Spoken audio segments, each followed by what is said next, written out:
Pemirsa, angka ketimpangan antara orang kaya dan orang miskin di Indonesia semakin melebar hingga 0,42%. Tingkat ketimpangan ekonomi Indonesia naik lebih cepat dibandingkan sebagian negara tetangga di Asia Timur.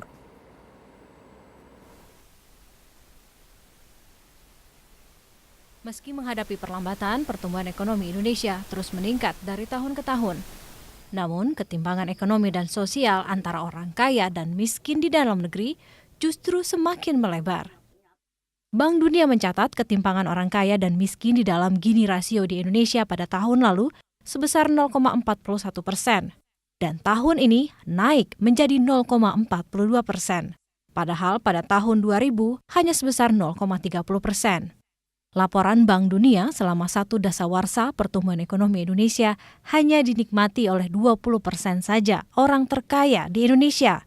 Sedangkan 80% dari 250 juta sisanya masih berada di dalam lingkaran kemiskinan. Bahkan jurang pendapatan antara si kaya dan si miskin semakin melebar hingga 10%. Senior Economist and Poverty Team Leader World Bank, Vivi Alatas mengatakan pemerintah Indonesia harus bisa membenahi sistem pelayanan di sektor pendidikan dan kesehatan agar jurang kesetaraan ekonomi dapat diperkecil. Pertama-tama untuk pelayanan berkualitas itu yang sangat penting. Akses ke education dan ke health yang baik itu penting. Bukan hanya inequality of access, tapi juga inequality of quality. Memang benar misalnya ada di semua kecamatan ada SMP, tapi mutunya seperti apa? Bisa jadi mutu SMP di sana beda dengan mutu SMP anak saya nantinya. Addressing the inequality of quality is very important. Sementara itu, penasehat Wakil Presiden Republik Indonesia Sofyan Wanandi mengatakan ketimpangan ekonomi masyarakat saat ini dapat diatasi dengan percepatan pembangunan infrastruktur. Sebab penyerapan tenaga kerja dapat dilakukan lebih optimal jika ditunjang dengan infrastruktur yang memadai. Secara otomatis, kebijakan ini dapat memperkecil ketimpangan ekonomi masyarakat. Ketimpangan ini harus kita selesaikan secara bertahap ya, karena memang ini menjadi kendala buat kita.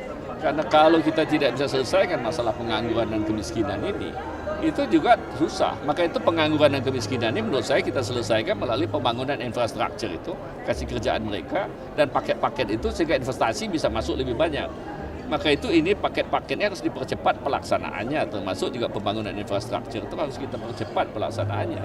Yang sekarang ini menurut saya masih lambat dalam pelaksanaannya. Banyak janji-janji tapi belum kita laksanakan secara betul. Perlambatan ekonomi turut mengurangi pendapatan kelas menengah di Indonesia yang sebelumnya menikmati peningkatan harga komoditas. Namun sejak turunnya permintaan global, pendapatan masyarakat kelas atas yang mayoritas bisnisnya di sektor tambang dan kelapa sawit ikut merosot. Dari Jakarta, Fani Aulia, Cahya Sunandar, Metro TV.